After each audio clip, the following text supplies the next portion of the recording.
So Baldur's Gate 3 finally had its last showcase on the panel from Hell, and through this roughly 3 hours long presentation, we got to see more of a deep dive into the different elements of BG3 and even a few new reveals. Like the fact that yes, bear on vampire action is a thing. Don't ask, just go with it, okay? First, I have to mention that I'll be skipping some things for the sake of spoilers and a few other less PG things that could put this video into the YouTube danger zone. And no, I'm not just talking about getting banged by a druid in bear form. But I will start talking about character creation, because that's one of the things that has been heavily revamped in the final game. There are now even more customization options. Examples here are many more hairstyles for humans, Drow will be getting new scar options, and you will be able to tint the horns of your tiefling. One huge thing that I got particularly excited about is that yes, you will be able to change your body shape, so if you finally want to play as a muscular barbarian, you finally will be able to. Now these are just some examples though, so you can expect even more things to have been added in the final game. However, we also got our first look at both the half-orcs and the much anticipated Dragonborn race, and well, the half-orcs are cool and all, but the Dragonborn really takes the cake here. One of the things talked about was of how much time and effort has been put into getting the Dragonborn right.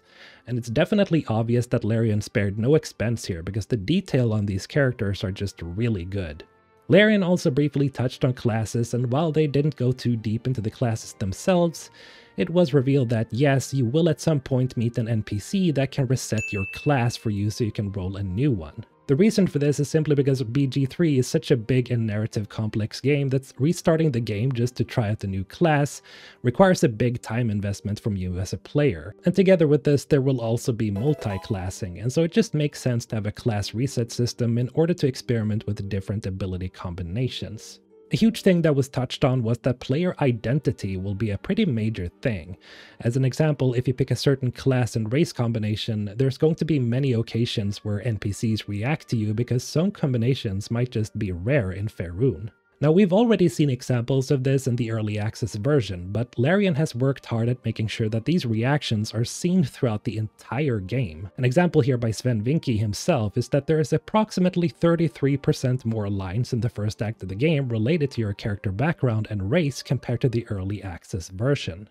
Some explanation also went into the origin characters and how the game will play out if you, for example, decide to play as Astarion, who's normally your companion. And essentially, you see this story from his eyes as a vampire, which is a secret he tries very hard not to let others know about. And of course, he also has his own personal story.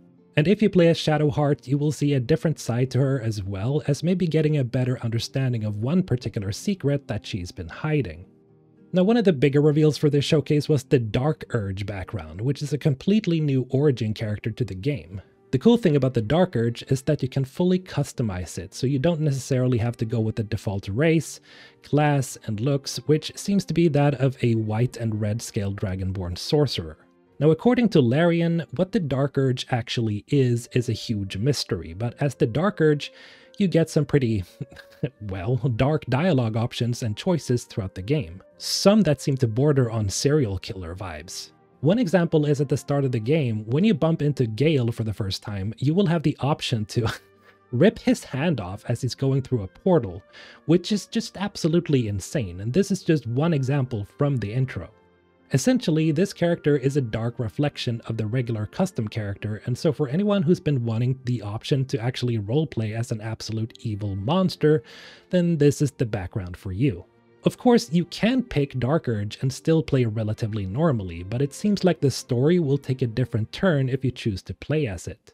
It was also mentioned that some character stories have been rewritten for a bit, with Will being a special case here, as it was mentioned that they've essentially rewritten most of his dialogue and story to essentially make him a better character overall.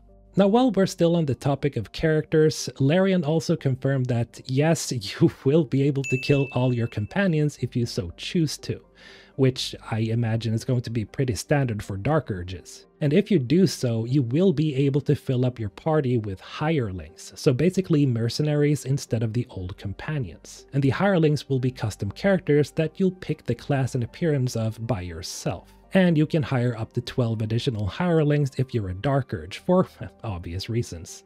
Also, comfy camping clothes confirmed, which you can also wear outside the camp if you so choose to. Now, when it comes to romance, Larian revealed that a massive amount of effort has been put into making sure that every relationship feels organic and different, so it doesn't just end up with you doing a loyalty mission that ends up in some bedtime shenanigans. For example, it looks like things can go absolutely sideways if you don't nurture your relationship with a specific character, with your character possibly being sacrificed in one of the examples, since a lot of the companions can go down some pretty dark roads.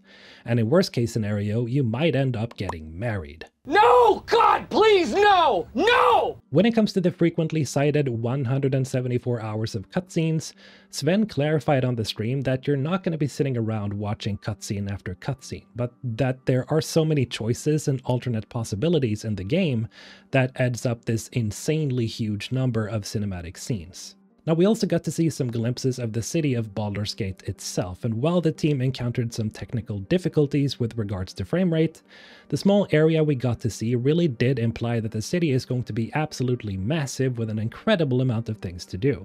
We got to see a short interaction between an NPC vendor and one of the possible companions, Karlach, who we also can see here has gotten a pretty sweet glow up. We also got to see a small romantic date between the player character and Karlach, and again, it's very apparent that a lot of effort has been put into making these interactions believable. Hey, Hank, I think we ordered the... bleeder. Of course, we have to mention that scene where the devs showcased one romance between Asterion and Halsin the Druid. But that is basically all I can say about it without the YouTube police showing up.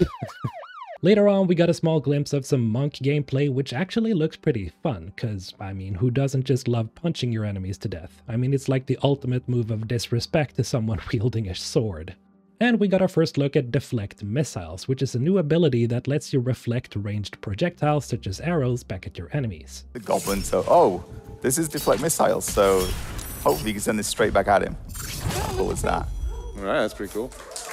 The devs then tried showcasing the new Tactician mode, but it proved so difficult for even the gameplay designers that their team wiped against a pack of goblins. So yeah, if you like pain, then Tactician mode is definitely for you. I'll just stick to normal. After that, we saw a pretty sweet showcase of a lot of classic Dungeons & Dragons creatures and stuff like that, with Larian stating that they've put a massive amount of variety into a lot of the creatures and characters you encounter. Larian then proceeded to show off the collector's edition on stage, which is probably sold out by now, but yeah, it looked pretty neat with a good amount of smaller items and then the big Mind Flayer statue facing off against a player character. After this, Larian showcased some Act 2 gameplay, but I'm simply gonna skip that because it's pretty spoilery. In any case, despite all of Larian's technical issues on stage, I was definitely surprised at how fun this event was, and I'm now officially on board the Baldurs Gate 3 hype train. The 3rd of August cannot come soon enough, and I'm hoping that more of you guys will join me when the game releases. As always, thank you to all my wonderful Sven Squad members for supporting the channel, and a huge shout out to Elias Vernieri, Hang Buyart, Vadim Orlov, and Unbelievable for all the gifted memberships this stream. Until next time guys, MrHulthen signing out.